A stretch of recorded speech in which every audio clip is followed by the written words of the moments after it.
this video, we explore the key roles in person-centered planning, and then examine what the responsibilities of each role are. Keep in mind that planning sessions will look differently depending on a variety of factors, including what the focus person wants and what resources are available to them. But the idea here is that an uninterrupted period of time should be allotted for planning so that the group can really come together, spend quality time, and to listen to the focus person and create a plan. Here are the roles that people play in any given planning session. First, the focus person. This person is at the center of the planning process. The plan will be about their lives, and so their perspectives should always take priority. The group has created this planning session to hear the focus person's thoughts, and they've all agreed to create a plan where their best interests are top of mind. Accordingly, the process should be individualized to meet the needs and desires of that focus person. This cannot be stressed enough. The focus person is at the core of this entire process. As we often say in the person-centered planning process, this is not just another meeting. So it is really important for the focus person to keep an open mind, listen to others, and think deeply about what is important to them. Next, we have the support network. These individuals provide a supportive role to the focus person, offer guidance, and make recommendations to the group about how to improve that person's circumstances. Family and friends are typically involved in this support network, which means that it is important that these people have the focus person's best interest in mind. They care about the person and want what is best for them. In some situations, direct support professionals and community service workers may be involved. The process facilitator. This person guides the planning process and does their best to keep the conversation focused and on track. This role also includes asking the focus person and members of the support network questions, keeping the meeting positive, and encouraging participants to be open-minded and supportive.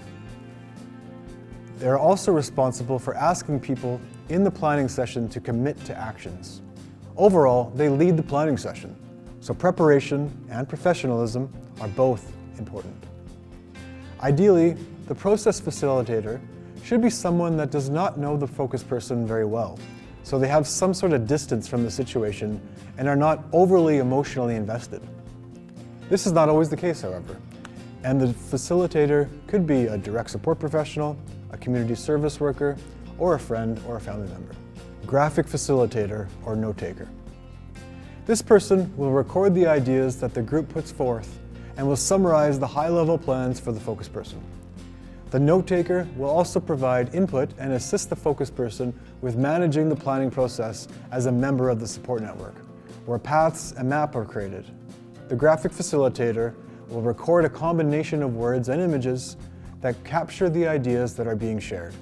If the focus person feels comfortable, they're also encouraged to take notes and even draw images if they choose.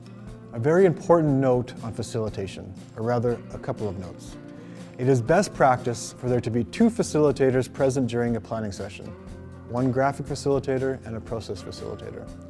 The idea here is that two facilitators can assist each other and work as a team to come up with an accurate plan for the focus person. Next, facilitators should express empathy. They should be comforting, welcoming, and well prepared for the task. Facilitators should also know how it feels to be the focus person and should preferably go through the process of being the focus person themselves before undertaking the role of facilitator. I have participated in almost every role except for the most important one, I would say. So I have been a creative facilitator. I have done the process facilitation. I have been a member participating as someone who cares about the person at the center and wanted to help them reach their goals. I've taken those approaches outside of that one afternoon sort of approach to 2 hours of planning, and I've walked the path with people, sometimes for months at a time, as a facilitator. I've even done paths on friends and had them explore what goals they wanted to reach in life, and that was kind of exciting to see. I've gone up to northern Manitoba and worked with entire communities to reach their goals as a community. So I've used path and maps in diverse ways and in many different places and with many different people. But I'm sad to say that the one role I've never had is being the person at the center. I'd really like to make myself vulnerable enough to go through that process. And I wish that on any person who considers becoming a facilitator, because when you can understand what that feels like, to have to open up about your most deepest feelings about who you are as a person, about how you want to see your life unfold, about the dynamics of your life. I've had the opportunity to wear different hats in the facilitation of person-centered planning. I've been a graphics recorder, process facilitator. I've had opportunities to help people by being a part of their planning circle. And through my role as a workshop facilitator, I've had opportunities to help people learn the process. And that process has helped me be a pathfinder and a map maker myself as I've learned how to do this stuff. So that's been a valuable learning experience too. You're more there as a support. When you're the facilitator who's asking the questions, you have to be so intuitive and so kind of keeping your eye on how everybody's doing and keeping the group moving forward and all of that. When you're the graphic recorder, you're kind of there as a support person. You stand and you listen to the facilitator. Do you know what I mean? Like, you're not trying to cut in or whatever. You're maybe asking for clarification the odd time, but you're primarily there as a support to the facilitator.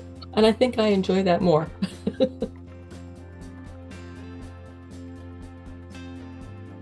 We did 2 workshops this year. One last month, one this month, and more to come. Help her do her story, and then help her mapping story. I found myself doing mostly the facilitation part of it. I think it's, I've just found it easier to connect with people and kind of have those discussions and bring those kind of important conversations from the group, and especially from the focus person. But I will say, like, my most preferred thing is doing the graphics, just the colors, the imagery, capturing those stories into different pictures and icons. Is just a fun, enjoying, creative process. Yeah, I've had the opportunity to do a number of different roles within the planning process, whether it be facilitating sort of formalized processes, like whether it be path or maps, and whether it be facilitating or doing the graphics. I've also been the part of a support person in it, helping someone during that process. And even in my life, I've had the opportunity to do them on myself. Anyone exploring the idea of doing facilitation, I really do wish for them to take that opportunity to sit down and be that person at the center and know what that feels like to tell people those things about yourself that make you vulnerable. And I think it would make any person a better facilitator, also a better participant when you might have somebody you care about sharing their life in that process, that person-centered planning process. At any angle, it's important to have that empathy of what that really feels like.